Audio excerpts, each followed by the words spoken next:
SCP-7291. Ge is for Ĝesundheit. Superstitions have influenced humanity since the dawn of our species. Knocking on wood, avoiding black cats and walking under ladders, holding a rabbit's foot for luck, wishbones, Friday the 13th, and breaking mirrors. Humans have come up with countless ways that they believe will bring them great fortune or misfortune. Ordinarily, these small beliefs don't cause much harm, as most people don't really care if you avoid walking under a ladder, but occasionally these things can spiral out of control. SCP-7291 is a tale of superstitions running awry in an already dire situation, featuring a large cast of characters and plenty of misfortune. Let us begin. SCP-7291 is a tomb in the Pinsk marshes in Belarus, near the Pripyat River. A rough map and architectural summary were recovered from the files of a drone technician, DaCosta, after Incident 7291-1. In the summary, DaCosta states that the tomb is constructed entirely below grade, accessed via a narrow aperture in an inconspicuous natural rock feature. The primary structure is a series of bedrock chambers, with obvious tool markings indicating that they were carved by humans or human-adjacent hands. The descent to these chambers is composed of Makrana white marble, as the marsh soil cannot effectively be tunneled. This material doesn't occur naturally in Belarus, and must have been imported from the Indian subcontinent. Though Makrana marble is non-porous, and the bedrock is solid, neither material should be impenetrable by the surrounding marsh. Nevertheless, the tomb contains no standing water, and the walls do not leak. The layout of the tomb consists of a descending access passage with multiple switchbacks and blind corners, a wide forecourt with an entrance to the tomb proper, an outer chamber and inner chamber, an outer and inner burial chamber, and an extensive series of interconnected tunnels.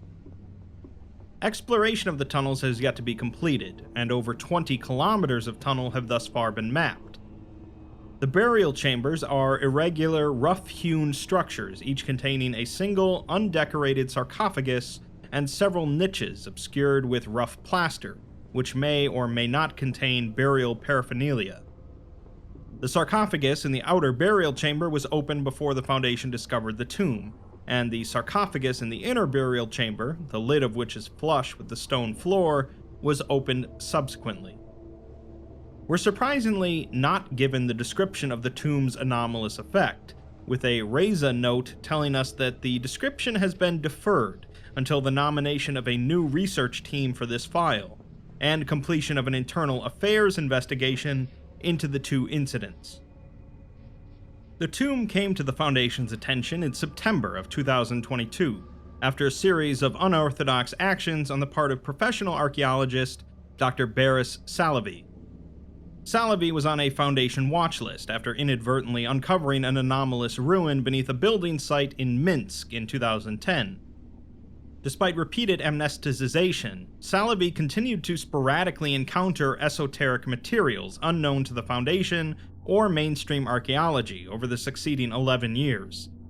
After discovering 7291, however, his behavior became erratic enough to justify his firing from the Belarusian Academy of Sciences, as he did not possess tenure. His behavior included frequent unannounced sabbaticals, redacting citations from his academic work, refusing to reveal sources for peer review, accusing 17 colleagues of attempted plagiarism, theft of research materials from other academics, and theft of artifacts from the Belarusian State Museum, several of which were identified as anomalous in origin. Salovey was detained at Area 06 for interrogation, and due to a passing professional familiarity, Dr. Neller of the Foundation Department of Archaeology was selected to conduct Salovey's intake interview. In the interview, Salovey seems agitated and will not make eye contact, periodically smiling twitchily or nodding to himself as if in sudden understanding. Neller tells him that it's good to see him, as they last met at the Polotsk conference in 2012, if he remembers. Salovey says that of course he remembers him, and it all makes sense now. That's when it all started, the theft, and it won't stop him, and they can't stop them. They're crawling towards us from the past, inch by precious inch. Neller responds that he's gotten rather far ahead of his script and asks who exactly are the ones that are crawling towards us from the past. Salovey says that he knows damn well who, the Davites. We're given a brief profile on the Davite Empire, a militaristic, imperialistic theocracy that occupied a wide area of south-central Siberia and neighboring territories until its destruction in the 13th century. The Davites were known for their employment of thaumaturgy, ritualism, slavery, human sacrifice, cannibalism, and ontokinetics. Davite archaeological sites continued to be discovered well beyond the Empire's original bounds, representing attempted conquests or the waxing and waning of political power. Such sites are almost universally anomalous in nature and prejudicial to human life. The most problematic artifact of the Davites is a 20th century historical monograph describing their socio-political history, SCP-140, a chronicle of the Devas. When exposed to a sufficient quantity of ink or any effective ink substitute, the monograph will amend itself to retroactively continue the story of the Empire beyond its supposed destruction. These changes will be written into baseline reality, and the Empire's timeline will expand closer to the present day. This existential threat makes prompt analysis of any and all Davite sites and artifacts discovered by the Foundation a paramount priority. Neller asks how exactly he knows about the Davites, causing Salovey to laugh and say that the Foundation stole his memories, but he got them back. He found them in the dark, found himself, found his purpose. He should thank them for that much, as the missing time, files, and the blank hole they carved out of his life gave him a drive he's never known before. He remembers Neller from that conference, lean and hungry, and says that he always had that drive, but didn't have anything to show for it. Salovey never had anything to show either, but it never mattered to him. He stumbled into archaeology like a drunk to an open bar, and wanted a job where he could spend time outdoors and have other people do the heavy lifting. It never mattered to him before Minsk, before the Foundation made it matter, but that was nothing compared to what he found deep down in the earth. He says that he keeps wanting to tell Neller, as it's a devilish secret to keep, wriggling against the back of his brain, but it's only meant for him, until it belongs to everyone. Neller tells him that he's going in circles, but Salovey responds that he's leading him in circles, and Neller's following, like he always has. He's not going to get anywhere by nipping at Salovey's boot heels, and won't make his name by discrediting his. Neller stands and says that they'll speak again after he's examined his work, but Salovey tells him that he won't find it, and if he does, he won't understand it. It's in a code that he'll never break, not in a Deva's age, and he tells Neller to trust him on this one thing, that he wouldn't want to understand it. An MTF was sent into Salovey's last known residence in the city of Pinsk, locating a cache of research materials after a brief search, and several minor injuries sustained via interaction with crude household traps. The files were encrypted, with Reza cryptographers cracking each cipher in short order, revealing the location of Salovey's most recent and undeclared archaeological worksite. A brief drone reconnaissance was performed, mapping the main tomb chambers, but stopped short of the rear tunnel network, with the anomaly being classified SCP-7291.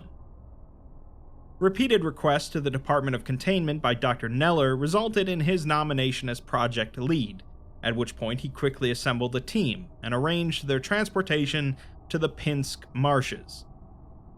The team consists of Neller, 3 members from the Department of History, 2 from the Department of Tactical Theology, 3 from the Engineering and Technical Services Department, 1 from the Logistics Department, 1 from the Department of Geophysics, 1 from the Medical Department, and 5 MTF members. Neller's application for a registered thaumaturge to join the team was rejected by Overwatch Command due to the potentially disastrous risk posed by spiritual possession. Neller rejected the deployment of Scranton reality anchors, citing irreparable damage done to similar archaeological sites by the use of such equipment.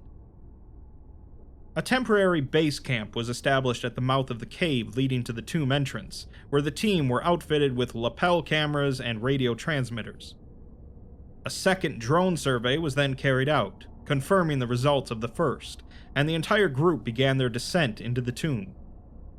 The tunnel slopes down steeply and turns at sharp angles very frequently, though there is sufficient headroom and space for 3 to walk abreast. The air is filled with particles of dust, and Technician DaCosta asks if they're sure if this is completely safe, to which the MTF captain says, of course not. The engineering chief says that they won't get any cave-ins, which DaCosta says he's not worried about, at which point he sneezes, and asks if they shouldn't be wearing masks. One of the medical doctors tells him that there is no threat of contagion, as the place is completely sterile, which is a problem of its own, since this is in the middle of a marsh. The MTF captain says that they're the advance party, and they need to get this threat squared away, but DaCosta remarks that it doesn't seem prudent to risk this many experts in an advance party. Neller counters that when you don't send the experts, that's when it becomes dangerous. This site is too precious and too potentially sensitive to risk anyone blundering around down there uninformed. Should anything happen, they need folks on hand who know precisely how to deal with it. This prompts one of the history professors to comment that Neller has assembled a fine collection of experts in esoterica and no other archaeologists besides himself. Neller says that Dr. Plesko will be taking the lead here, as Davite Empire researchers are almost always generalists. DaCosta asks why, and Plesko responds that there's no line between belief and practice for the Davites. Their architecture, their artifacts, their rituals, their politics, their magic, it's all connected. You can't understand any of it unless you think holistically, and she's trained for decades for an opportunity like this. DaCosta asks if they're pretty sure this place is Davite then, to which Neller says that Salavi seemed certain, and the chief engineer says that the tunnel composition fits the profile roughly.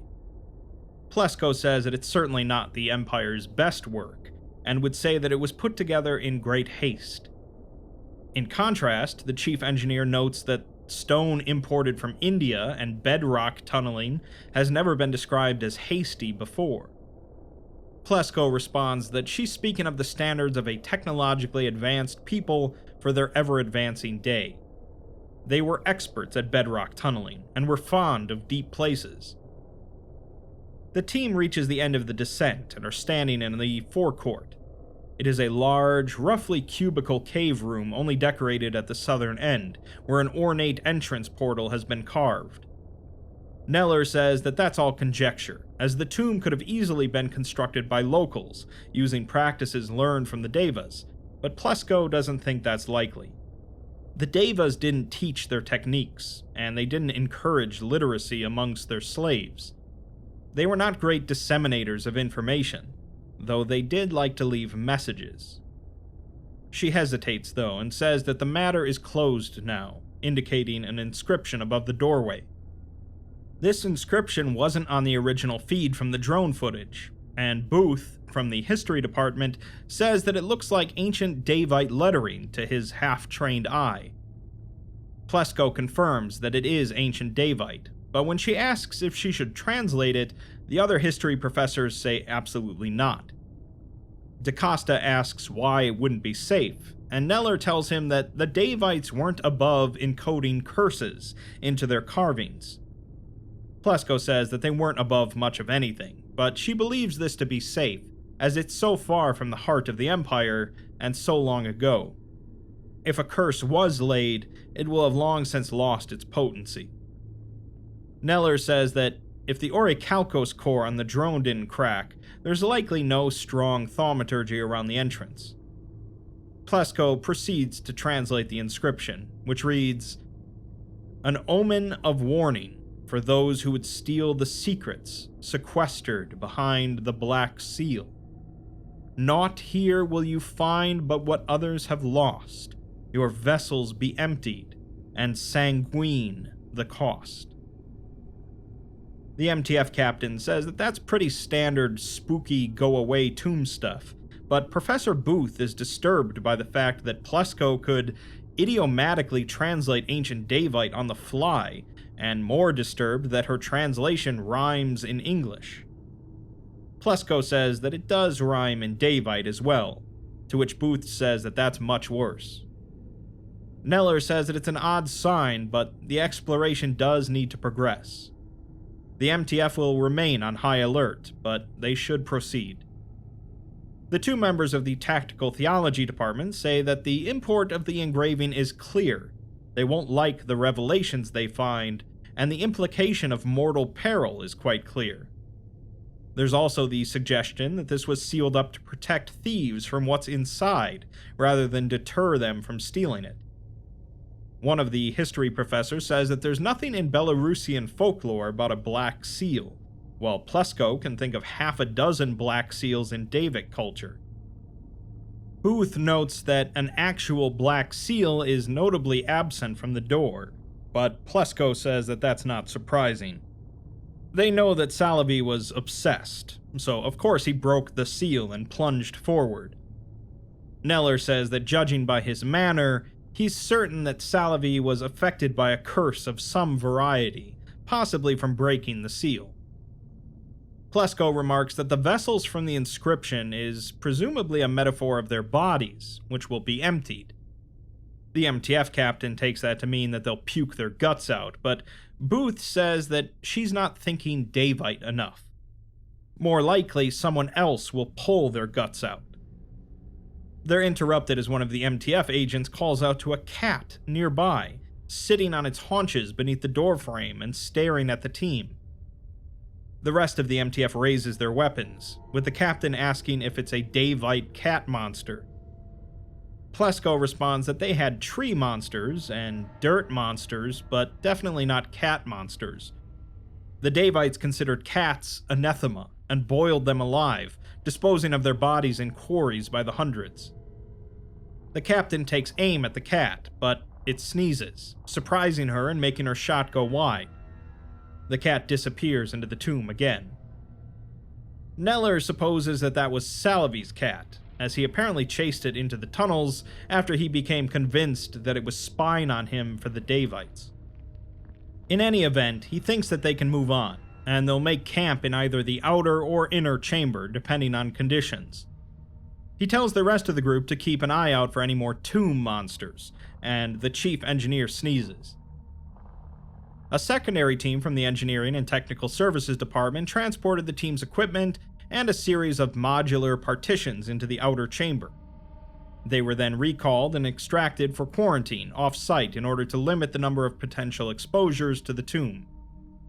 The remainder of the first day was occupied by the construction of the new interior base camp, including a partitioned, hermetically sealable cleanroom for sensitive communications and computing equipment, including remote monitors for each team member's lapel cameras. A partitioned, hermetically sealable medical chamber, an open barracks and common room, and partitioned washroom facilities with deep-drilled access to the water table were also set up. While the technicians and the engineering chief installed and tested their equipment, the academics combed the 5 main chambers for artifacts. They managed to find 3 sharp daggers, 1 large cleaver, 2 spears, and numerous sundry pieces of decorative art. Plesko identified each artifact as Davite in origin, but Neller was dissatisfied, calling the collection nothing but bog-standard grave goods. This prompted a brief altercation with one of the technicians when he chose to make light of this word choice given the site's geographical surroundings. The absence of any artifacts or remains in the open sarcophagus was confirmed, with the consensus being that Salovey had likely removed anything of value. Neller expressed the opinion that nothing of substance could be learned from the site without examining its closed counterpart, which brought about several hours of fierce debate. The next morning, the engineering chief performed an X-ray scan of the closed sarcophagus, determining it to be either empty or impervious to X-rays. The two tactical theology doctors performed a series of tests on both sarcophagi, finding their signatures identically consistent with unmodified baseline reality. Neller then instructed one of the technicians, Rizwana, to begin installation and testing of his Razor equipment, complex stress equalization lifting devices, on both sarcophagi. The device on the open sarcophagus was used to generate training data for the device for the other. Once Rizwana was confident that the second lid could be raised without incident, Neller gave the order to make an attempt. Rizwana remotely operated the device from the clean room, while the others all watched from the outer chamber cam through monitors. One of the tactical theology doctors remarks that they're still moving too quickly, and it's unseemly to rush headlong into blasphemy. Plesko says that the longer they stay here, the more likely they'll start feeling adverse effects. They need more data as quickly as possible to form the basis of a situational assessment. Professor Booth remarks that he'd like to stress the value of humility whilst engaged in the act of grave robbing, and asks his fellow professor to say a few ritual words, to which he states, "Don't break it," causing the group to laugh. Rizwana reports that all of the systems are green and good to go, so Neller tells him to have at it. As he starts, however, he makes a loud exclamation, and then says that he needs to wash his hands. Neller tells him that he can't wash his hands without cycling the airlock and coming outside, and they don't have the time, prompting his fellow technician to remark that he just sneezed in the clean room. A couple of the group members swear, with one of the tactical theologians trying to tell them to refrain from mentioning any deities, but Rizwana says that he really does need to wash his hands. Neller, however, is losing his patience, and asks if he sneezed into his hands so much that they're slick with snot and he can't get a grip on the controls, or if he sneezed all over his monitor, utterly coating it so that he can't see his readouts, or if he sneezed directly onto an exposed length of electrical cable. Because unless he is materially inhibited from performing his duties as of this moment, he is asking him to confirm that his systems remain unaffected by this nasal outburst and lift that lid. After a brief pause, Rizwana says that all systems are a go, and he'll proceed. One of the history professors asks why he wanted to wash his hands, but Rizwana and Neller just say to move on. The device activates, forming a protective shell around the lid, and Neller tells him to lift the lid. There is no obvious exchange of gases as it lifts, and Rizwana notes how much stress fracturing there is. The entire thing must be spiderwebbed with cracks and hollows inside, which really ought to have turned up on the X-ray. As the chief engineer remarks that he triple-checked that X-ray, Rizwana sneezes again and jerks the controls hard to one side. The support rods on the device flex abruptly in obvious response to the input, and the lid shifts. One corner dips into the hollow.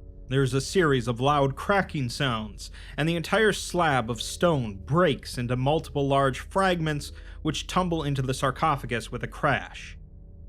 This is followed by a silence from the group, before one of the history professors sneezes. One of the tactical theologians glances at Neller, who's turning red and shaking, before telling both of them, Ĝesundheit. Afterwards, a few of the doctors checked the anti-thaumic cellophane seal around the device's cable going into the sarcophagus room, while Neller called an emergency meeting.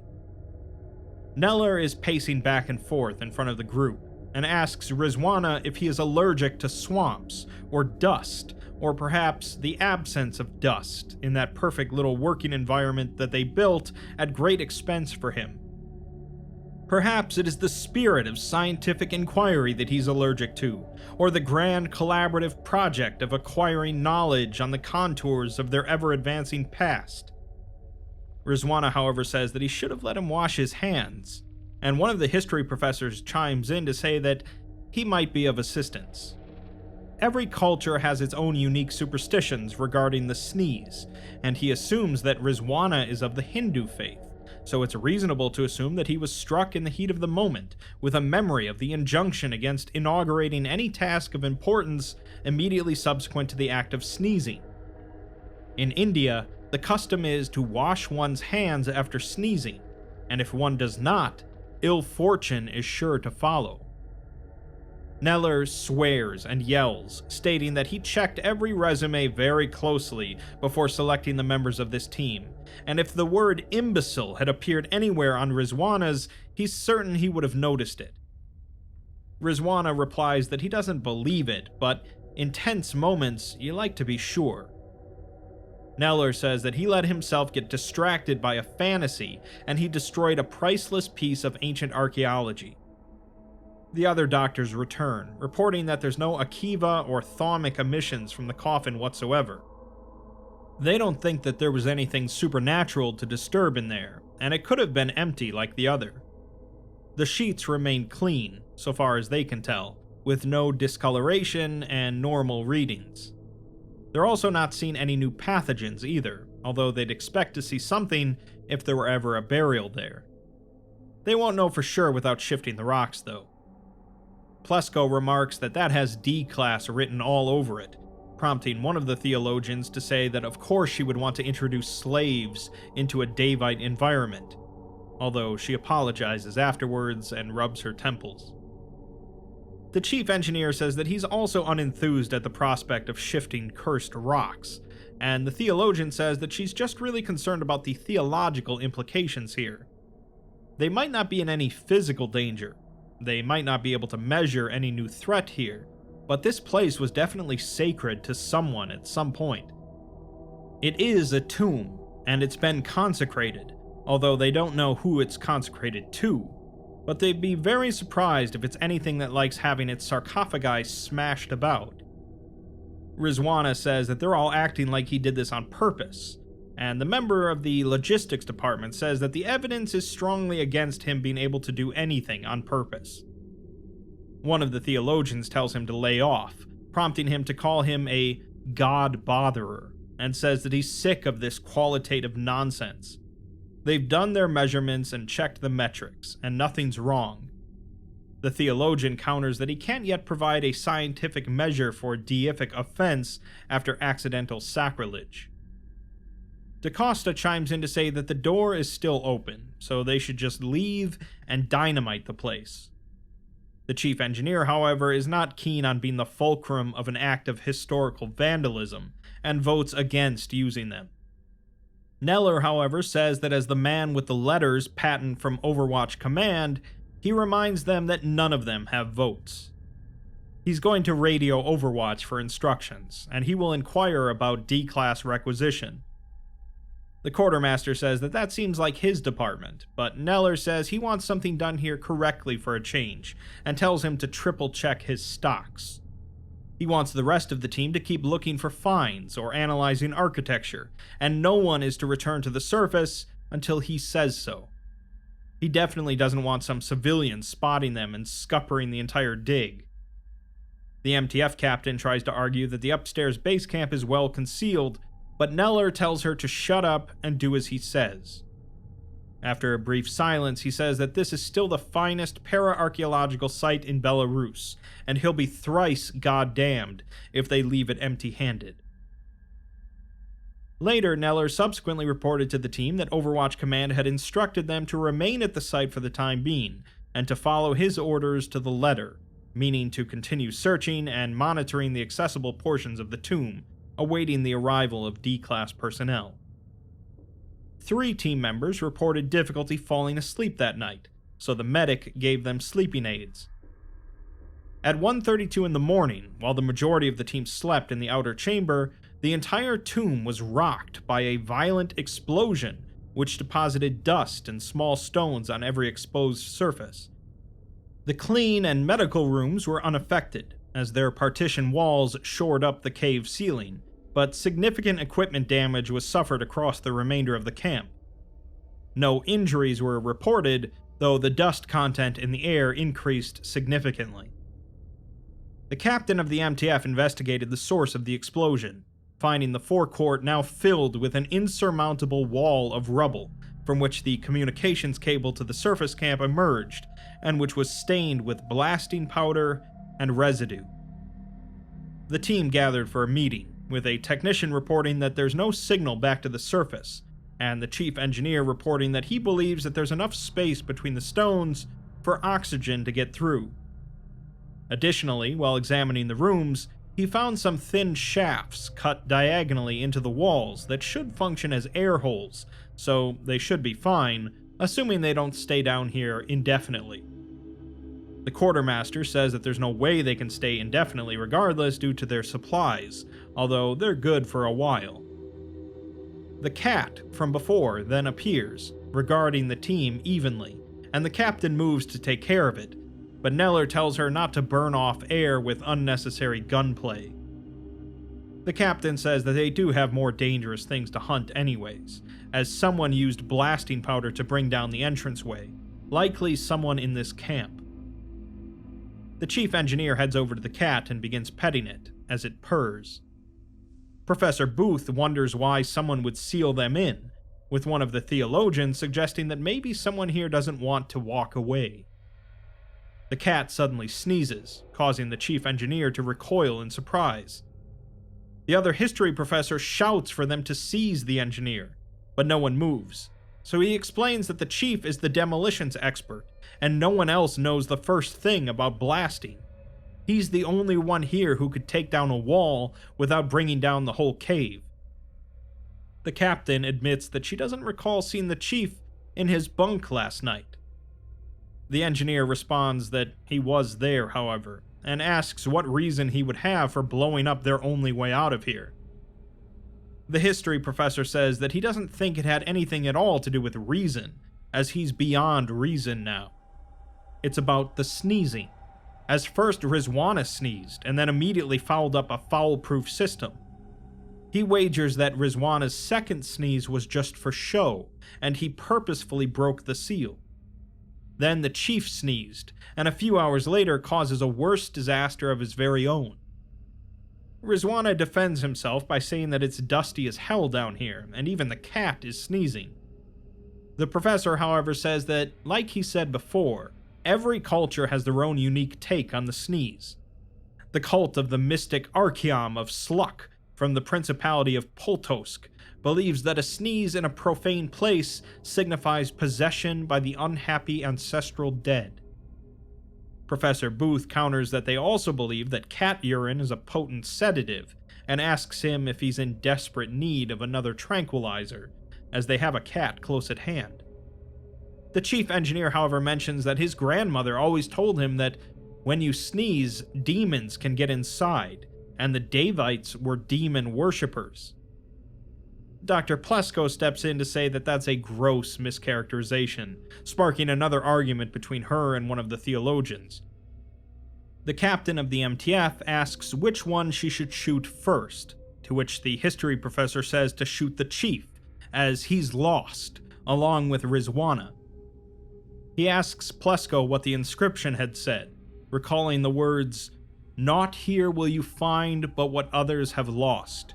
Your vessels be emptied, and sanguine the cost." He continues, saying that this place is filled with the souls of lost Davic ancestors, all of them searching desperately for purchase. They're free real estate now, because they lost their souls when they broke that sarcophagus. The sneezes are the smoking gun. One of the theologians says that it takes an awful lot to offend her sense of blasphemy, but he's finally managed it. Her soul is right where it's supposed to be, and so is his. The professor is adamant, however, saying that it's all falling in place now, and that's why he couldn't sleep. He's lost, and so is the chief and รี้ζουάνα, who is slowly edging away from the group. Booth tries to calm him down, telling him that his argument has no internal logic. Either he's tired because he's lost his soul, or they can pick up Davite souls by sneezing. He can't have it both ways. The professor admits that maybe the sneezes have nothing to do with it, and maybe the old sarcophagus took Rizwana's soul when he was tinkering with it, and then he broke the other sarcophagus to take care of the rest of them. At this point, Rizwana starts running out of the room, closing and locking the door behind him as the captain raises her firearm. While they're distracted, the chief grabs one of the agent's sidearms and elbows him in the stomach. He tries to tell everyone to stay away from him, but is tackled by the same agent. 2 gunshots then occur in quick succession, and the chief runs weeping from the room. The agent falls to the floor, and the medic rushes to his side, as he is already bleeding profusely. The sound of ripping plastic is audible in the far distance, along with the chief's panicked scream as he yells the word, "Demons." Despite the medic's best efforts, the agent died within minutes. The team assessed the ruined thermic cellophane, determining that there was no reason to continue to sequester the team in the outer chamber.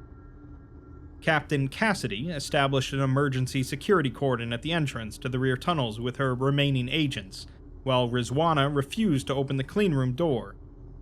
He could be seen in the window emphatically shaking his head, and would not open the intercom despite explicit written instructions and particularly explicit visual threats from Cassidy. DaCosta resumed drone mapping the interior tunnels, attempting to locate both an alternate exit and the chief. At midnight, Professor Booth called for another team meeting, all of whom gather except for one agent, DaCosta, and Rizwana. Cassidy says that they need an action plan, and asks why Booth called this meeting, wondering what's up with Neller. Neller, however, doesn't say anything, as Booth says to leave him be for the moment. The group bickers for a moment before Booth says that the purpose of this meeting is to develop a working framework to explain what's happening to them. Cassidy offers the theory of low oxygen, but the medic shoots it down, saying that they're still breathing deep and the CO2 levels haven't changed. The chief was probably right about those air vents, and they're damn lucky that they weren't damaged by the explosion. Cassidy, however, says that it's more like he knew that they wouldn't be damaged when he caused the explosion. One of the theologians says that they don't know it was him, but the other theologian says that he just shot someone in cold blood. Plesko muses that rambling about demons and running in terror constitute hot blood, she would think, to which the female theologian says that she's the resident hot blood expert. Booth says that this is a suitable segue to their first thorny dilemma, which is the question of whether the chief was possessed by a demon via involuntary nasal spasm. The quartermaster assumes that there's some sort of explanation buried somewhere behind all of this preface, to which Booth asks Plesko what the relationship between the Davite Empire and this region of Belarus is.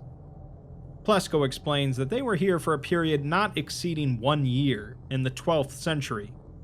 They withdrew their armies after significant civil unrest in the home provinces, one of the many events that killed them off entirely, before SCP-140 pushed the timeline forward again.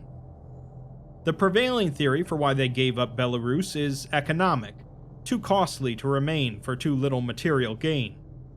Well beyond the periphery of the Empire, no resources they didn't already have in abundance, not even enough slaves or sacrificial subjects to whet their appetites. So they cut their losses and left without leaving much trace on the landscape, as all they've ever seen are scattered camps in major population centers. Booth, however, believes that the Davites did not retreat from anything ever, as theirs was a history of advance. He doesn't believe that they would have abandoned this place unless the very earth were salted and uninhabitable. Perhaps this was the epicenter of some disaster which forced their collective hand. Perhaps they tried to dig a tomb and dug something up instead. Or maybe they tried to dig a tomb and dedicate it to some deity, but found it exceeding specifications. Or more frightful still, Perhaps a local power interrupted their consecration and claimed the space for its own. No land on Earth is devoid entirely of gods. Plesko says the theory is possible, and perhaps they added that inscription after the disaster as set dressing, trying to frame this place as a tomb with a protective curse on it to lure in tomb robbers and force them to deal with whatever horrors the Davites woke up. She then laughs and says that what if they cursed this place intentionally, labeled it misleadingly, and left it as a landmine for their ungrateful unsubjects to tread on when they'd gone. They could have seeded dozens of these things throughout the marshes, and they've only found the first so far, which would mean that this isn't a tomb, but a trap, and they've got their foot stuck in it. Neller finally speaks up, saying that it's thanks to him. And while the quartermaster tries to tell him that nobody could have predicted this, Neller admits to dynamiting the entrance. He couldn't walk away with nothing, not again. He's been with the Department of Archaeology for 34 years, and has never so much as been shortlisted for a leadership position. He's written a dozen monographs that nobody reads, supervised 24 doctors who went on to exceed him at half his age, managed countless dig sites that never meant anything to anyone, and he's never seen anything as perfect as this place.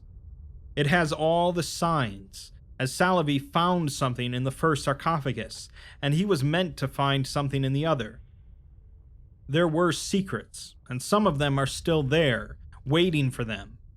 The poisoned soil is rich with promise, and this was the site to make his career. This was going to be his legacy. Cassidy interrupts him, however, and asks him if he's sneezed since he's been down here, pulling out her sidearm and pointing it at him. He says no, not once, and you can check his camera feed if she'd like. The technician says that they can't, as the feeds go into the clean room, and they don't go there anymore, but Rizwana activates the intercom and says that he's taking a look. Cassidy yells at him to open the door, but he replies that no souls are allowed in the clean room, just empty vessels. The quartermaster brings the discussion back to Neller, telling him that he's killed all of them. He's spent 20 years on Neller's projects, the best years of his life, and this is what it gets him. Everyone here wants to know what's going on with this place, and no one would have just turned and walked away, but Neller didn't even ask if they wanted to stay. Neller replies that he heard him talking about dynamiting the place, as he lost faith in the work, so Neller lost faith in him. Cassidy interrupts the argument by saying that she's clearing out one of the chief's closets and putting him in it.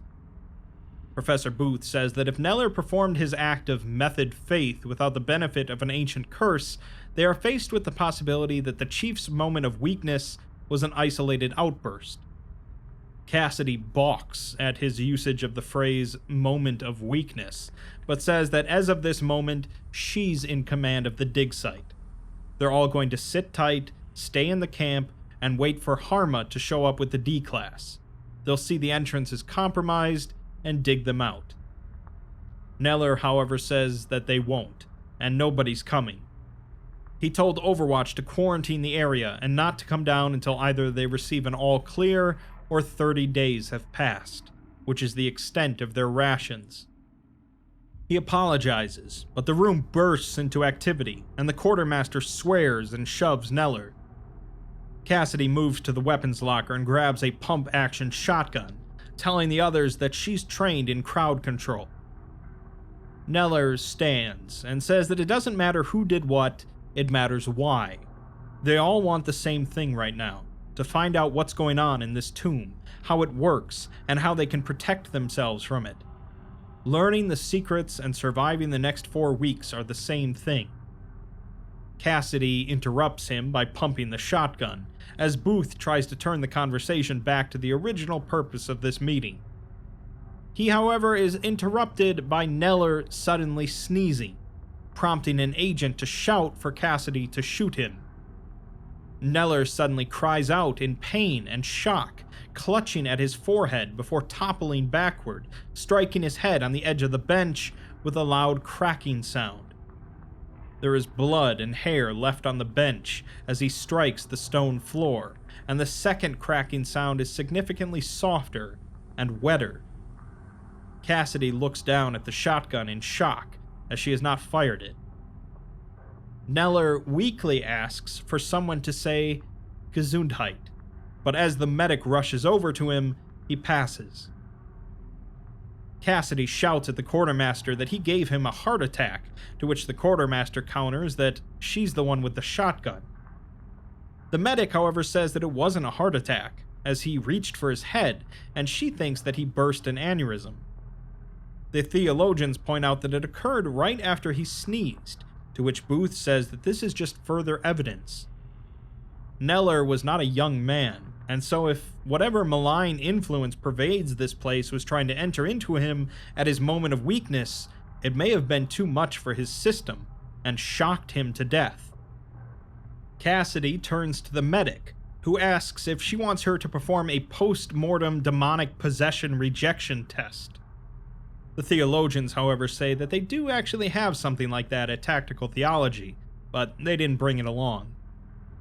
The agent and DaCosta come back to the camp, asking what's going on, as they heard shouting, but the agent suddenly sneezes twice in rapid succession. After a brief moment of silence, Cassidy strikes the agent with the butt of her weapon, and catches him as he falls unconscious. The agent, Panosian, was sequestered in the medical room for monitoring, with the doctor inducing a medical coma. She also administered sleeping aids to the majority of the team to allow them to sleep through the night. Rizwana reported that Neller's lapel camera footage showed no evidence of him having sneezed prior to that night's meeting, and he's now reviewing all of the team's footage. The corpses of the agent that the chief shot and Neller were removed to one of the dead-end tunnels beyond the inner burial chamber. During the process, DaCosta disappeared along with the control mechanisms for his drone. Cassidy ordered that all future ventures into the tunnels utilize the buddy system to prevent further disappearances. The other history professor, Huff, however, disregarded this admonishment, taking to wandering the tunnels alone, returning as the mood took him. The team gathers for another meeting, with Booth saying that the concept of the humble sneeze as a trigger for calamity is not so outrageous as it might first appear. It's possible that the superstitions appertaining thereto were derived from this place, or places like it, outposts of Davic nasal warfare. The medic, however, says that that isn't particularly useful information. It's much more valuable to know why they sneeze, and how to stop it, than it is to waste their precious air floating theories they can't prove. Booth says that the medic doesn't seem to value Huff's folklore very much, but he just shrugs and looks away. The medic says that sneezing is a reflex action, a stimulus response. It's involuntary, but there are ways to both cause and prevent it to a degree. You should avoid dramatic changes in both temperature and light level, and sudden flashes can certainly cause them. An agent brings up the question again on if they should be wearing masks, but the medic says that it doesn't seem that airborne particulates are causing the sneezes. Plus, it's already difficult to breathe down there, and masks might prevent them from noticing when someone does sneeze. As for prevention, if you feel one coming on, use your tongue to tickle the roof of your mouth. Under normal circumstances, she'd tell you not to suppress a sneeze, as that can cause serious damage. But if worse comes to worst, it might be worthwhile to try simply plugging your nose. Booth says that if the operative effect is something emerging from or entering the nasal passages, that might be true. But what about the expulsion of breath? It has to come out eventually, one way or another, and where the sneeze is an indicator that something awry has occurred, is it very helpful to prevent the outward sign? Huff finally speaks, wondering if that's why Booth keeps putting his handkerchief over his face, so they can't tell if he's just sneezed or not. There's a silence, and Plesko says that he's got a point, and she has her eye on him. Exploration of the tunnels continued in earnest as the need to discover an exit became more urgent. The female theologian, Fidelia, and Cassidy are moving along a dark stretch of tunnel together, with Cassidy placing small, round work lights on the wall as they progress.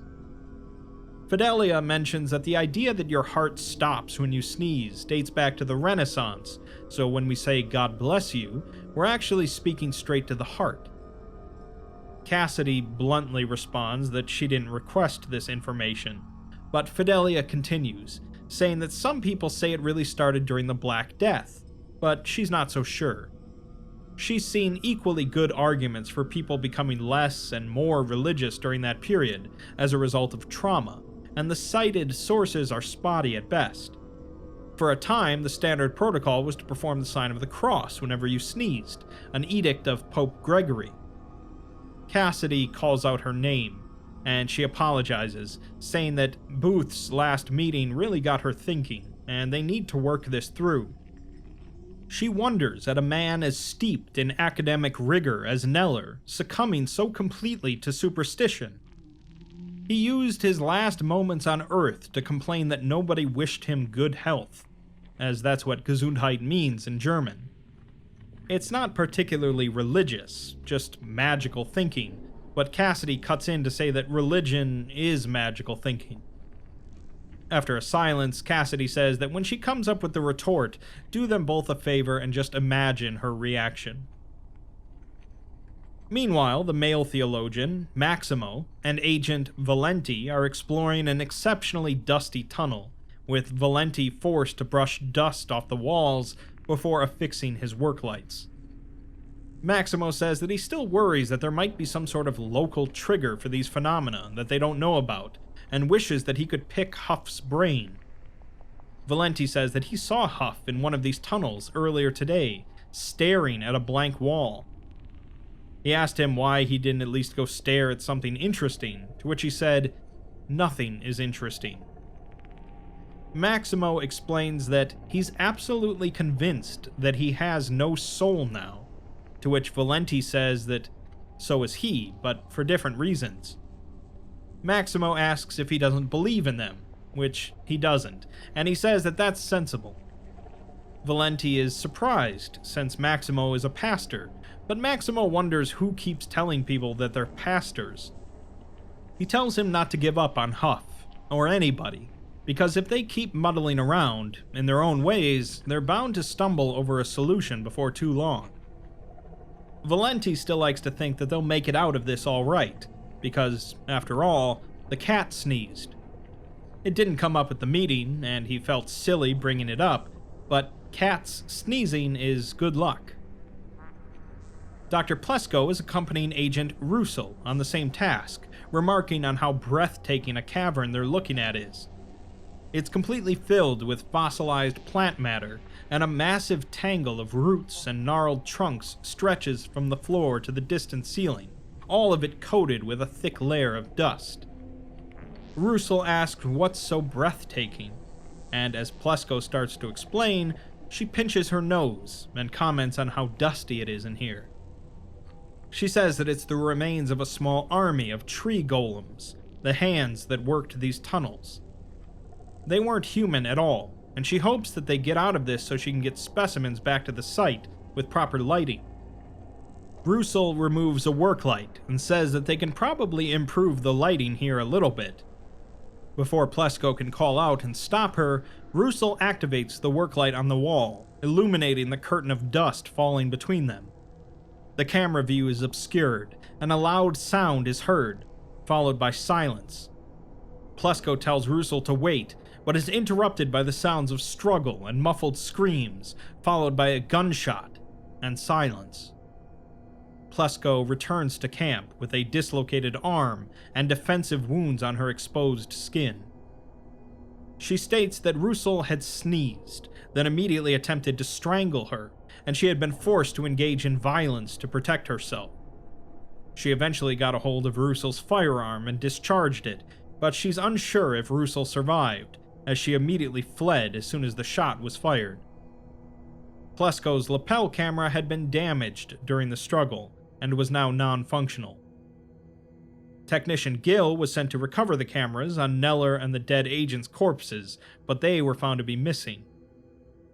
The medic reported that Panosian's camera had apparently been stolen as well, and Cassidy requested that Rizwana emerge from the clean room to hand over his camera, but he declined to respond. Cassidy then demanded that the entire team hand in their lapel cameras to be dispensed only when parties engaged in tunnel exploration. A hurried vote rejected this measure, and despite threats from Cassidy, it seems that the team would continue as they have been. Plesko, however, was forbidden to enter the tunnels without accompaniment by at least one member with a functioning camera, which she eagerly agreed to, fearful of both the chief and Russell. Cassidy further mandated that all cameras be kept in perfect working order and not be tampered with in any way, insinuating that any mechanical failure would result in the immediate execution of its bearer. On a routine check of their finds cabinet, the quartermaster discovered that the Davite cleaver and one ritual dagger were missing, prompting another team meeting on the afternoon of the fourth day. The medic reports that there are supplies missing from her kit and from her stores, specifically her sleeping aids and the excitants she keeps around for reversing the effect in emergencies. All of them. She gestures over to Agent Panosian, the agent who sneezed and was knocked out, saying that she won't be able to keep him out for much longer, so she put him out in the open where they can all keep an eye on him. She's worried, though, as to what the thief could be planning, when Fidelia comes in and says that she can't find her husband, Maximo. Cassidy asks Rizwana, who's still in the clean room, where Maximo is based on his camera feed, which seems to be in their outhouse. After knocking on the door and getting no response, she opens the door, finding the camera glued to the wall. Cassidy asks Rizwana how he failed to notice this happening, to which he replies that he's got all he can manage to monitor all of them for sneezing while they're strolling the sneeze factory floor. Professor Booth wonders if it's possible if he performed a Captain Oates, referencing an Antarctic explorer who walked out into a blizzard to die to relieve his fellow explorers of the burden of caring for him. As Fidelia is saying absolutely not, the medic suddenly sneezes, and everyone freezes. She dives for the medical partition, yells at everyone to stay back, and seals the door behind her. Cassidy raises her keycard to go in, but Booth stops her, saying that she's a medical professional and must think that there's a physiological explanation for all of this. Cassidy just thinks that she's blockading herself in with all the medical supplies. And after a pause, the medic announces that she's opened and upturned everything that they have stockpiled, as it was contaminated and would only have lured them in. Cassidy asks what it was contaminated with, but she's met with only silence, until the medic says that when they're rescued, tell them to come in with a full hazmat team. Another sneeze is then heard from the group, and they turn to glance at one another, no one sure of who sneezed. Cassidy tells the culprit to fess up, but when no one responds, she pumps her shotgun. Technician Gill then admits that it was him, and says that he's just going outside, and he may be some time. He then heads for the tunnels in silence, and does not look back. The 6 remaining team members at this point continue to explore the tunnels, with Professor Huff now spending almost all of his time wandering, even failing to return to camp for lights out on the 5th day. Cassidy restrained Agent Panosian, and requested that Rizwana inform her should the agent awaken while the camp was unattended. Though the tunnels continued to stretch out beneath the marsh with no sign of an exit, Booth and Valenti did make one discovery during an outing on the 6th day. Booth is discussing how he hasn't been able to think of a single agenda besides chaos, which could explain all of the actions undertaken by those possessed. They aren't acting towards any concerted goal, and have all been affected differently by whatever this effect may be. Valenti suggests that maybe ancestral spirits are like academics and don't get along. Booth laughs and says that he hadn't considered the unfairness of stereotyping the ancestors, as that's more of an archaeology thing. Suddenly, Valenti stops and smells something. They turn the next bend in the tunnel cautiously, finding a vivisected corpse. It's naked, the clothing left in a ragged and bloody pile, and the skin is flayed from head to toe around a central cavity in the chest.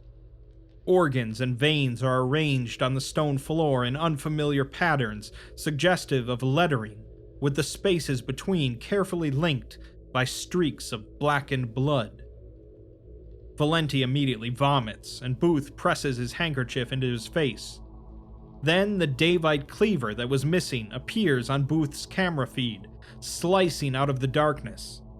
It passes over Valenti's head, but strikes Booth a glancing blow, causing him to grunt in pain and stumble. The cleaver finishes arcing into a pre-existing crack in the wall, dislodging a chunk of stone and precipitating a low rumble in the cave roof. Booth slips, presumably on the viscera, and falls as the ceiling collapses. All 6 team members were absent from the camp at this time, investigating the tunnels in pairs. รี้zwana reported the attack over the radio, though Cassidy and Fidelia had already heard the tremors and were on their way back to investigate. They found a solid rockfall, like the one blocking the entrance, where the missing pair had been exploring. They returned to camp to find that Agent Panosian was also missing. Cassidy is yelling at รี้zwana for falling asleep, and although he tries to argue in his defense that he's been staying awake as much as he can, she points her shotgun at him and yells that he had one job. Plesko returns to the camp, out of breath, and asks where the quartermaster is, as they were together but got separated. She thinks that they were being chased, so รี้zwana starts to check his feed as the quartermaster shows up, asking where Plesko went and why she started running. Plesko wonders how he didn't hear it, and if he was lagging behind for some reason. She asks if there would be a reason that he wouldn't be afraid of what's lurking in the tunnels. Fidelia interrupts them to mention the smell, and the team turns to face the medical partition. Cassidy says that as a new rule, she'll check the tunnels alone, and no one else leaves this camp. If she comes back and they're not here, they graduate to her shoot-on-sight list. Cassidy continued to place lights in the farther reaches of the tunnel, relaying map information back to รี้zwana, who agreed to keep track of comings and goings in the outer chamber, but none were reported. The following morning, Cassidy returned from an outing and called her remaining 3 team members to a meeting: Fidelia, the quartermaster, and Plesko. Cassidy says that they're almost at the end, and that at least one of them is on the way out. She took a few images with her PDA last night and today, and asks if any of it looks familiar. She shows an image of the vivisected corpse discovered by Valenti and Booth, next to the fallen rocks. Plesko says that it's ritualistic, but meaningless ritual so far as she can tell. Maybe Huff could have told them different, but who knows where he's gotten to. Cassidy replies that that's pretty much what he said she'd say, and informs them that the body belongs to Agent Russell. Plesko says that she presumably either died of the injuries that she gave her and the chief hacked her dead body to pieces, or she missed her mark and the chief did the entire job himself. Fidelia says that it doesn't look much like cleaver work to her, and Cassidy agrees and says that this is cleaver work, showing a second image. This one displays a dismembered corpse, the limbs hacked apart haphazardly and thrown about the tunnel floor, which is slick with blood and organ pulp and mulched entrails. Technician DaCosta's head is staring at the camera, upside down between his left leg and right arm. Fidelia looks away in horror, and Plesko understands this to mean that there's 2 killers, with plenty of candidates to choose from. Fidelia remarks that Huff thinks that he's lost his soul and comes and goes as he pleases, and Valenti, Booth, Panosian, and Gil are all missing. Plesko chimes in that so is her husband, Maximo, but she tells her to shut her mouth. Cassidy says that it's not Panosian, showing an image of another vivisected corpse with the sigils in different shapes on the stone floor, and it's not Gil either, showing an image of his body with his chest cavity completely emptied of viscera and arranged on the stone floor in 3 separate iterations of the same sigil. Cassidy says to Plesko to tell her one more time that she doesn't recognize the significance of this, to which Plesko says that she doesn't. Cassidy guesses that it must make her feel pretty important, though, being the only person left alive in a Davite tomb who knows anything about the Davites. It would be great if she could get a second opinion and ask Professor Booth before playing a recording on her PDA. In it, Booth says that the corpses are nasty bits of work, and he almost thought he recognized the first one when that cleaver came singing through the air. He sounds exhausted, but Cassidy urges him to keep going. He explains that the entrails in the first image are arranged in a form meaning a harvest, which they might infer in this context to mean a human sacrifice. Cassidy shows him a second one, which he interprets to literally just mean a human sacrifice. He chuckles and says that they had many ways to talk about human sacrifices. Cassidy shows him one more, which he again interprets as a different way to mean a human sacrifice, one with specifically religious intent. He believes that their artist was possessed with the urgent need to be sure that their message has been understood. When Cassidy asks understood by who, he replies that he imagines the Davite pantheon, as those are Davite words. Cassidy stops the recording and points her shotgun at Plesko, telling her to lie to her. Plesko asks if this is how she wants to spend her time down here, dividing them into camps and victimizing each other. Cassidy tells her to lie more directly, as she hasn't got all day. Plesko responds that she hasn't killed anyone, and asks how cliché can she get. She's trying to frame the Davite expert as anyone who spends that much time studying the evil empire has just got to be already evil. All she needs to do is convince a Christian dupe and some idiot pencil pusher, and she'll have one more sane, normal human being sacrificed to her demented ritual. As they're talking, Fidelia slips past the quartermaster into the outer burial chamber. Cassidy asks if that's honestly all she's got is her defense, as she failed 3 times in a row to recognize letters that they all know she can read. Plesko argues that she's an academic, not an entrail scryer, but Cassidy says that she murdered Russell, cut her body up into pieces, and painted the floor with her guts to send a message to gods who've already been dead for centuries. She bets that it was Plesko who sneezed, and she turned on her so she wouldn't tell. She wonders if Russell damaged Plesko's camera in the scuffle, or if she did that as well, so she could come and go as she pleases. Rizwana chimes in to say that that's pretty rich coming from Cassidy. Fidelia quietly returns to the room, grabbing her jacket and putting it on. Rizwana says that he's looked over all the camera feeds and discovered that Cassidy turned her camera off just for a second, a few hours after they lost the chief and the agent. She was alone and turned it back on after, and it must be some sort of special cop trick that no one else knows how to do. Cassidy pumps her shotgun again and says that if Rizwana is going to pick a side, he might want to pick the side that has a scatter gun. Rizwana counters that they outnumber her, and he's behind a locked door, so he likes those odds. She definitely turned that camera off when she realized she was about to sneeze. The blip was so minuscule, he wouldn't have even thought to check if he hadn't noticed that her feed file was a few megabytes too light. This was days ago now, and they've trusted her this entire time as she's led them like sheep to the slaughter. Cassidy yells at him to shut up, as a sneeze is heard coming from the door to the inner burial chamber.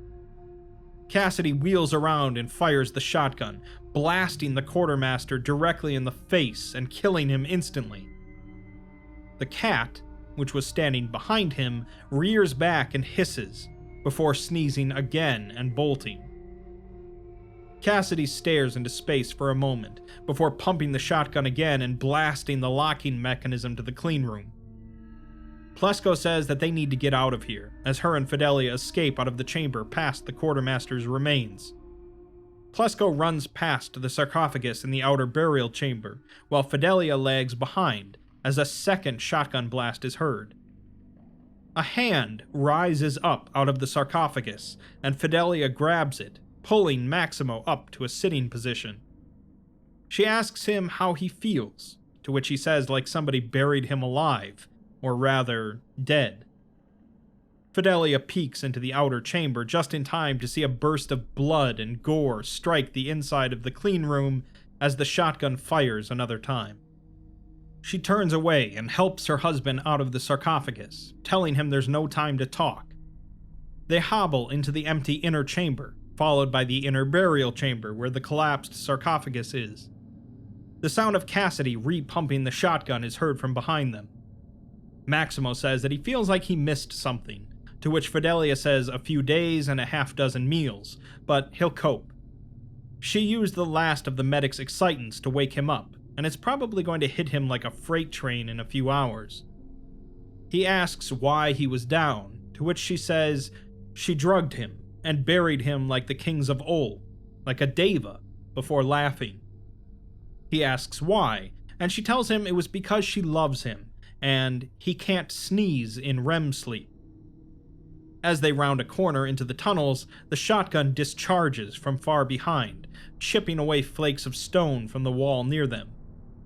They begin hurrying through the passages for approximately 5 minutes before footfalls become audible ahead of them, so they stop and listen. Maximo asks who's left, and she says Plesko, Cassidy, Huff, and maybe Booth, but who knows about anyone else. The footfalls stop, then suddenly grow louder, until Plesko rounds the nearest corner holding a pistol. She sees the two doctors and lowers her weapon. She thinks that Cassidy probably went back to get something nastier than a shotgun out of the weapons cabinet, or something from the fines cabinet, as it's amazing how sharp those daggers still are after all these years. Fidelia insinuates that Plesko was responsible for the killings, to which Plesko sighs and asks if it isn't about time that they started to trust each other. Maximo responds that it sounds like the worst possible time for that. Plesko begins to ask where she stashed Maximo when she suddenly sneezes, and after a pause, apologizes. Fidelia asks her if she's actually sorry for killing and vivisecting people, confusing Maximo, but Plesko says that she only killed 2 of them. Gil was already mostly dead when she found him, that's why she got creative with the number of sigils. The chief had opened him all the way up, and it seemed a shame to let all that material go to waste. Plesko suddenly turns her head and vomits, raising her pistol and saying that she can't get used to this. Fidelia asks why she's doing it then, to which she says that she has to, as she's not dying down here. She remarks that she felt sorriest for Neller, as she can imagine being old and never having found anything, never knowing the secrets and what it all means.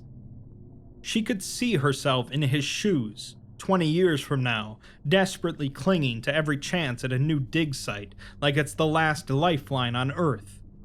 The only thing worse than living that long with nothing to show for it is dying with nothing to show for it. The secrets are here, down here, just like he and Salavi said. She's going to find them, and find the way out, and none of this horror show will have been pointless. Maximo says that none of that explains why she needs to kill them, or why she killed the others.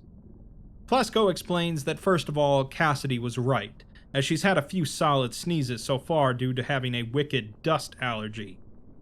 She honestly did think that she might be able to help them get out of here, and then it would just be Cassidy's word against her, and they saw her shoot the quartermaster and probably Rizwana.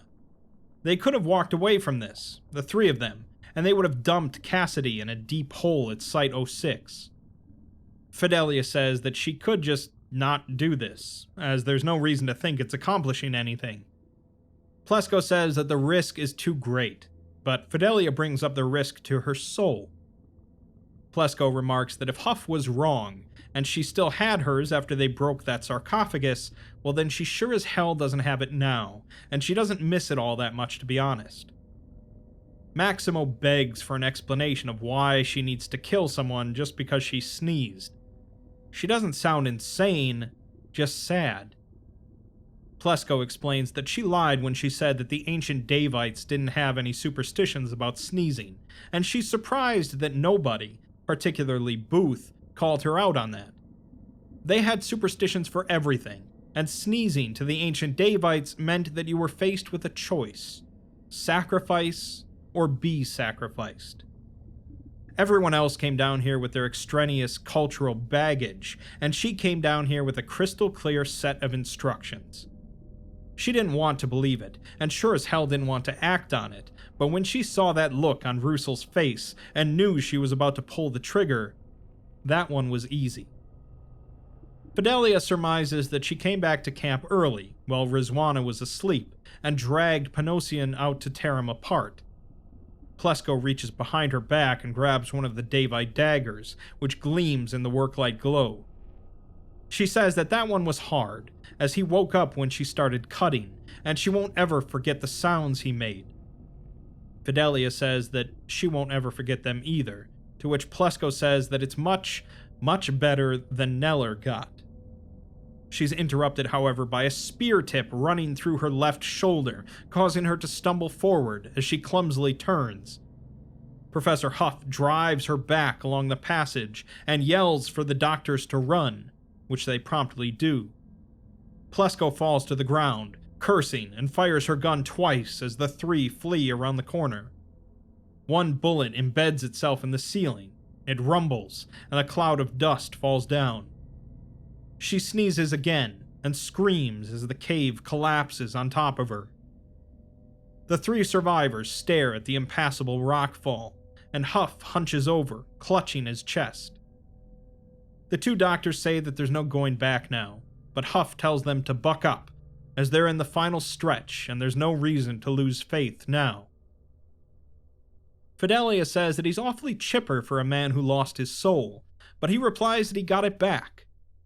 He explains that he remembered an old Belarusian saying about the meaning of sneezes, something very much pertinent to their present situation.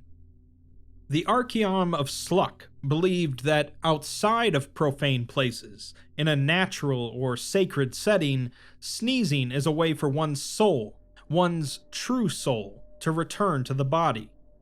So he proceeded to walk as far as he could walk, to where the dust ended and the stench of dead, rotting things began to fill the stone passages, to where he almost swore he could hear the cries of distant birds, and then he sneezed. He suddenly regards them suspiciously and asks if they've been sneezing, but both promptly deny it. He says that that's good, and he's not sure how much farther they have to go, but he's confident that they'll make it. Maximo asks about him, and he says that he doesn't think so, as he's 74 years old, and rather thinks that he's been shot. He moves his hand to show what is clearly a gunshot wound in his stomach. He tells them that he will come with them a ways, but then they must part. The three travel for just over half an hour before discovering the body of Professor Booth, slumped against the cave wall. He's been apparently exsanguinated by a deep and ragged gash on his right arm and across his chest, but he's smiling. Huff tells them to take his lapel camera, caught between his two fingers as though it were a flower, as he doesn't doubt that Booth recorded something at the end. He could hardly resist the temptation, as he always had a flair for the dramatic, and it's no wonder the BBC lapped him up. Fidelia carefully disconnects the camera, as Huff sits down beside his colleague and closes his eyes. Maximo tells him that they could be almost there, and he could still make it, but Huff says that if they move at his pace, nobody will make it. They'll go, while he will stay here for one final debate with Augustus, and he believes that he'll win this time. He laughs hoarsely, and tells them to head for the sun, and tell the Foundation what happened, or at least die trying. Huff says nothing more, and after a moment the two doctors move on. They walk for over an hour in silence until the work lights on the wall appear brighter as though freshly placed, and the tunnel air is becoming cleaner. The floor is gently sloping upwards, and the cat suddenly appears from behind them, rushing forward and looking back. Maximo tells it not to sneeze, causing Fidelia to laugh, and as they pass by the cat, it begins to walk alongside them. Maximo asks if the cat will be a problem, as it did sneeze multiple times, but Fidelia asks, how would you tell an evil cat from a normal one? She then says that she just figured out what happened, and of course it would only dawn on her once they were far enough away. It was Huff who set her thinking about it, and then the cat. Huff thought he lost his soul by sneezing, moped about, and then thought he got it back the same way. He came running to save their lives, like he'd gotten a second wind, so sure that old Archeom of Sluck came through for him in a pinch. Back in the beginning, though, รี้zwana thought that he had to wash his hands after he sneezed, or something terrible would happen when he tried to lift the lid. Neller thought you had to say �εσundheit afterwards, or your health would fail. The chief thought he got demons in his head, and then he got demons in his head. It was a trap in the end, a paranoia trap. It was their unfortunate luck that the trap's first opportunity was something so utterly absurd. Maximo asks about Plesko, though, as she was borderline sane and was doing horrible things with method in them, not madness, so why was she different? Fidelia explains that she was a Davite expert, and anyone who spends that much time studying the evil empire has got to already be evil. We're then provided some details from the final transmission of Captain Cassidy's lapel camera. She's in the clean room, reviewing the camera feed, and occasionally turns to glance at the corpse of รี้zwana, revealing a gaping hole where his chest should be. She appears to briefly consider erasing her own camera feed history, aborting the ongoing recordings, or reformatting the entire server, but she doesn't do any of them. She maximizes the feeds from the doctors, now only sporadically received and at a very low bitrate, and watches their escape from the tunnels. She then opens the sealed medical partition, revealing the corpse of the medic covered in burst boils and pustules. She reseals the partition and hangs a biohazard sign on the door before leaving. She then stands at the entrance to the tunnels, watching as the earliest work lights flicker into darkness one by one, truncating the illuminated portion of the passage ahead. A figure can be seen in the far distant shadows, moving towards her at the edge of the dying light. The flickers reflect from something metallic held in the figure's hand. She raises her shotgun, and the figure stops, with the two remaining in this position for over 20 minutes before the figure departs. Cassidy keeps the shotgun raised for another 4 minutes before she begins to back away. She then enters the outer burial chamber, noting the discarded syringes on the floor and the control mechanism for รี้zwana's razor device. She picks up the mechanism and climbs up into the open sarcophagus, lying down and raising her shotgun to point at the ceiling. 11 minutes pass, and then she lowers the shotgun and raises the control device. She manipulates the controls, and the lid to the sarcophagus grinds slowly shut. When there is approximately 60 centimeters of open space at her feet, she lowers the controls and raises the shotgun toward the aperture again. 37 minutes pass, at which point she lowers the shotgun again, examines the controls, and slides the lid shut completely. The doctors and the cat reach the end of the tunnels in the early dawn of the 8th day. They see lichen growing on the walls, which are again composed of the Makrana marble seen in the entrance descent.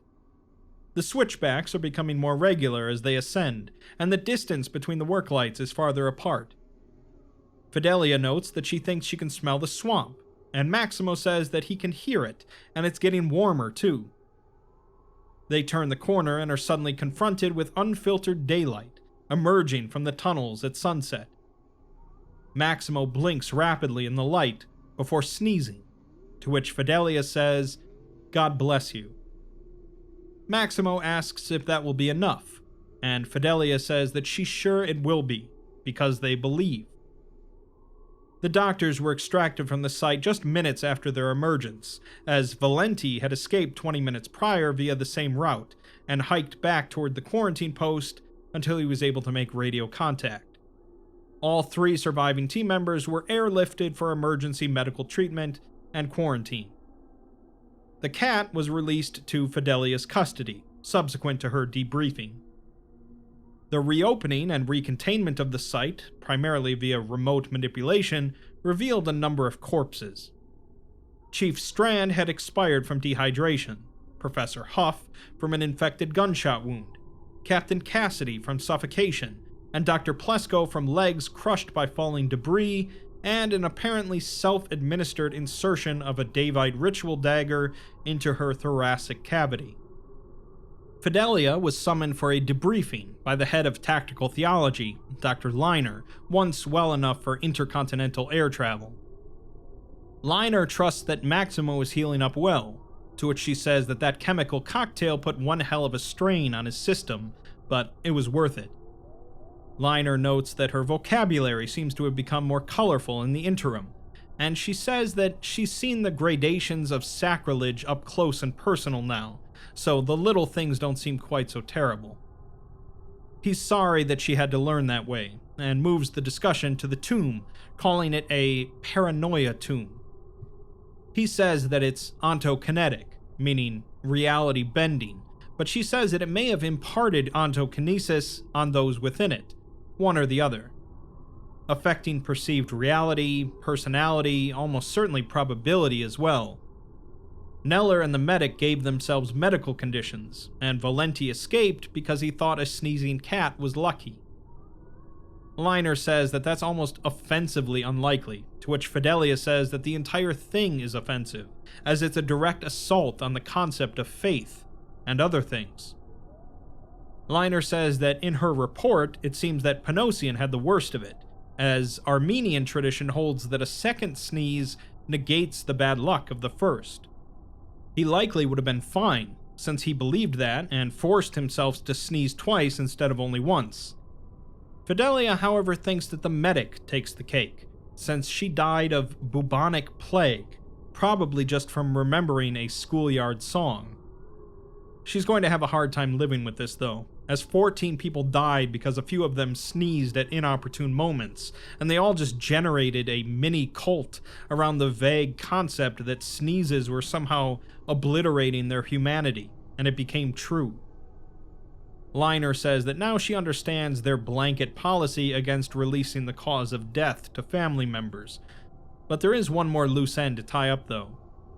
How is it that she was the only one out of a team of 17 members to never sneeze once over the course of a week in a dusty tomb? Fidelia taps her nose and says that she can't, due to a nerve injury. Liner smiles and says that they reviewed Booth's last message and plays a snippet for her. In it, he says that here at the end, he finds his historian's instincts, his desire for circuitous closure drawing him back inexorably to the beginning, to Barris Salavi. He left this place a man transformed, as something was taken from him, and he never was able to retrieve it. Or perhaps he received a gift he'd never known how much he needed. A purpose, inscrutable, revolutionary, destructive. A fire in the pit where his soul used to be. A fascination with the meaning behind his experience in this tomb, which is now Booth's tomb. He's left with one last question, though. This side effect, this razor focus on the machinations of the ancient Davites. He's seen it in his colleagues, as Neller saw it in Salavi, growing inside of them like the apple in the worm. Was this really just a caltrop to break the bodies and minds of provincial interlopers once the Imperials had absconded back home with whatever treasure they could carry? Or was there a more sinister purpose still to the curse they levied upon this stone? Did they hope to burn all comers, or did they hope that some would be tempered by the flame? Salavi and his ineradicable obsession with a people they tried to strike from his memory burned indelibly into his very soul, where even amnestics could not reach, and nothing but salvation could solve. Was it truly a mere accident, or the point of the exercise entire? Booth will never know, of course, but hopes that someone will, and that they don't learn the hard way. He sneezes, and then chuckles, and says that he thinks sometimes that it's really not so bad to believe in anything much at all, as skepticism has its reward. Though at the close of things, it would be nice to know. Liner hopes that he's at peace, and Fidelia hopes that they all are. Liner asks if she thinks there's anything to it, and if he could be right. Fidelia doesn't know, and it's almost impossible to really judge the hearts and minds of an extinct people. They can't ask them questions, and can only approximate their languages. They don't even know how Latin was originally pronounced, so the Davites and their devas might as well be aliens. They certainly couldn't have imagined their little farce of sneezing, so it seems a lot more to ask that they might not only have predicted, but actually intended Salovey and Neller and Plesko's fascinations. She wonders what it got them, if they did want it. One disgraced archaeologist who's never going to see the outside of a cell again, a bunch of dead researchers, techs, and agents, and 3 healthy people who don't want to hear the word Deva or its derivatives ever again. Liner also mentions the cat as well, and asks if they've given it a name. Fidelia responds that they've named it Gosa, an ancient Davite word meaning to sneeze, or to huff. On the day Liner conducted his debriefing, Dr. Salovey managed to escape from Site-06 under suspicious circumstances. On the following day, before Fidelia returned to recover her husband, he also vanished from medical care under equally suspicious circumstances. 2 days after that, a fire at Site-76 destroyed multiple artifacts associated with the Davite Empire. A letter was received at Fidelia's residence in Spain sometime later. In it, the writer first states that he's sorry, and she won't understand this and will take it very hard. But then they cross this section out and instead write that they are not sorry. They are aware, academically, that they should be, but nevertheless the capacity has gone out of them. Perhaps there's a part of them that is still capable of feeling regret, but they have left it far behind. Perhaps it's still screaming through those ever-darkening tunnels, waiting for the last of the work lights to flicker out, one's soul among many in search of an empty vessel to fill. Or perhaps the man she married was simply obliterated in a burst of Belarusian sunlight. All he can say by way of comfort, and cold comfort it will be, is that they're finally going to have what they lost so very much in their pursuit of. They're going to find out why the Davites dug that tomb, why and how they did that terrible thing they did to it, and what they hoped thereby to achieve. They're going to find out in a way that does not require faith, which is good, because as she may only now be realizing, he never had too much of that. She wanted to believe that he did, and that was what he wanted as well. He knew how important her faith was to her, as important as she was to him, and if he could exaggerate his purely academic interest into a simulacrum of heartfelt belief, well, where was the harm? Of course, they found out, and for her sake he wishes that the blessing had worked. For her sake he wishes that the shadow hadn't stretched out past the mouth of that cave to snatch him away from when it seemed like all was finally well, when she thought it had been enough to stay resolute in the face of evil, when she was wrong. She will have cause to rejoice, though, he promises, because Salovey and him and others of like mind are going to get the answers that their absent friends died grasping at in blind panicked futility. They're going to learn the secrets of the Devas in full. No conjecture, no theories, no piecing together abstract snippets of trivia, no more puppeteering the past, as this time they're going straight to the source. They're going to ask them. Among the items previously thought destroyed, but now believed to have been stolen, is Site-76 copy of SCP-140. So, unfortunately, Maximo sneezed at the last possible moment for the curse of the tomb to affect him, and lacked the faith in God that his wife had when she blessed him. Now he's convinced that he's no longer the same man, and is hell-bent on bringing back the Davite Empire through SCP-140 in order to ask them all of the questions that the team wanted to know. It likely won't take a determined individual with a copy of SCP-140 very long to cause some very real problems for the Foundation and the world. SCP-7291 is a lengthy, involved piece that manages to be very entertaining while relying very little on other knowledge of the SCP universe. It heavily involves the Davite Empire, yes, but not in a way that would be really inextricable to someone that knows nothing about them going in. The idea of a paranoid team of researchers slowly tearing each other apart has certainly been done plenty of times before, although likely never with the plot revolving around sneezing. But the revelation that sneezing was just one paranoid belief among many that became reality is quite unique. While we miss out on a happy ending with the two doctors and their new cat living happily ever after, perhaps there's a way to break the curse in some way, and Maximo will return to normal. Either way, this was quite the wild ride of paranoia, superstitions, and tensions. So remember, if someone sneezes, make sure you say Ĝesundheit.